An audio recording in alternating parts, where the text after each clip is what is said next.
Everyone, আমার চ্যানেলে তোমাদের সবাইকে স্বাগত জানাই। তো আজকে হচ্ছে রবিবার, তো ছুটির দিন পড়েছে আজ। আর প্রজাতন্ত্র দিবসও একই দিনে পড়েছে। তো সেই জন্যে হঠাৎ করেই ঠিক করেছি যে কালীবাড়িতে পুজো দিতে যাব। তো এই সব কিছুই তোমাদের সাথে শেয়ার করব, দেখতে থাকো শেষ পর্যন্ত। তোমরা তো সবাই জানো যে আমাদের রুম থেকে কালীবাড়ির ডিস্টেন্সটা কতটা কাছে। তো সেই জন্য রাস্তায় দাঁড়িয়ে কিছু ফুল কিনে নিয়েছিলাম ঠাকুরের জন্য, কিছু কুচো ফুল আর একটা জবার মালা। আমার অনেক দিন ধরেই ইচ্ছা ছিল যে আনন্দময়ী কালীকে পুজো দেওয়ার উলুবেড়িয়ার, কিন্তু আমার হয়ে উঠছিল না। এবার বাদবাকি দিন তো আমার হাজব্যান্ডের অফিস থাকে, সেজন্য আমি একা একা পুজো দেবো নাই ভাবছিলাম।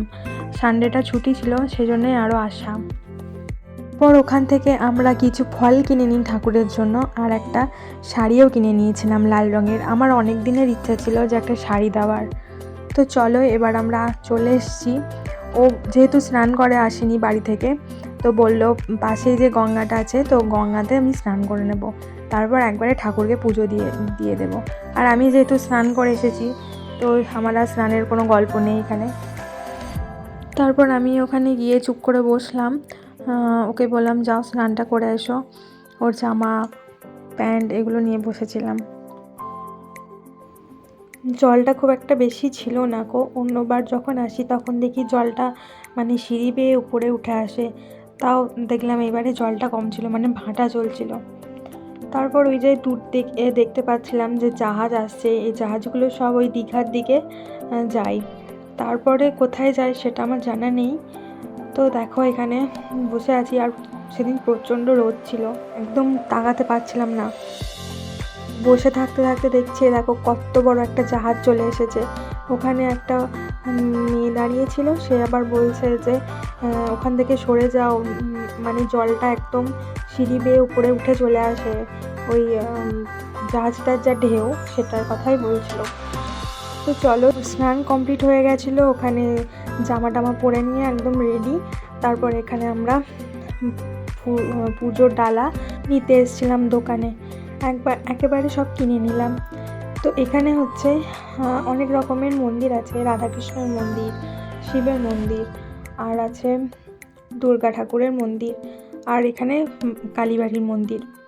তো কালীটা যেহেতু ছবি আমি তুলতে পারছি না গো, মানে ওখানে অ্যালাউ নেই ক্যামেরা, সেজন্য আমি তোমাদেরকে দেখাতে পারছি না। তো চলো এবার আমরা পুজোটা দিয়ে দেব ওখানে গিয়ে।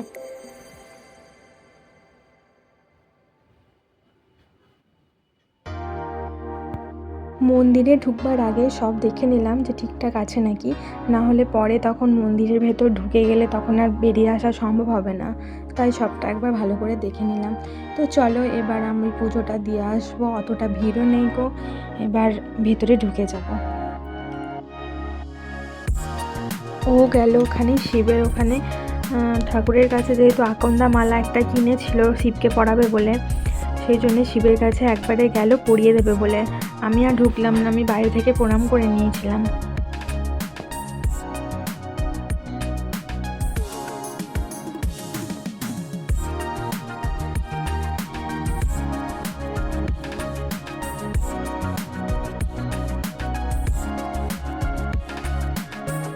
তারপর ওই কালীবাড়িটার পাশেই একটা বজরংবলীর মন্দির ছিল। ও বললো চলো একেবারে যখন উপোস করেছি তখন এখানেও পুজো দিয়ে আসা যাক। তো তারপরে আমরা ওখানেও পুজো সেরে নিয়েছিলাম। তারপর আমাদের ঠিক হলো ক্ষীরায় যাব।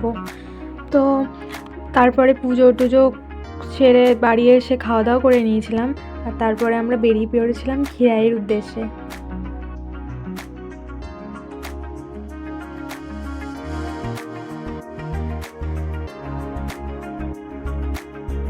মানে ঢুকতে না ঢুকতেই আমাদেরকে একটা করে ক্রাউন দিয়ে দিয়েছিল, মানে মেয়েদেরকে। অনেক বিভিন্ন রকমের ফুলের ক্রাউন ছিল, তো আমি রং বেরঙের বেশি পছন্দ করি, তো সেই জন্য রং বেরঙের ফুলের ক্রাউনটা পছন্দ করেছি। আর এই দেখো এখানে প্রচুর ফুল ফুটেছিল, গাঁদা ফুল, তারপর জিনিয়া ফুল, আরও অনেক রকমের অনেক ধরনের জাতির ফুল ফুটেছিল। আর এখানে আমি একটু রিলসও করে নিচ্ছিলাম। আর ও আমাকে 4টে গোলাপ কিনে দিয়েছিল, আর কিনে দিয়েছিল হচ্ছে রজনীগন্ধা স্টিক, যেটা আমি খুবই ভালোবাসি, মানে গন্ধটা।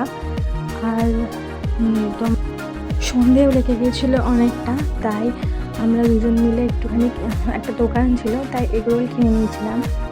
আর ওখানে পেয়ারা মাখা বিক্রি করছিলো, তাই পেয়ারা মাখাও খেয়ে নিয়েছিলাম। তাও অনেক লেট হয়ে গেছিলো কারণ অন্ধকার লেগে গেছিলো আসার সময়। তো ব্লগটা এই পর্যন্তই থাকলো, দেখা হবে পরের ব্লগে।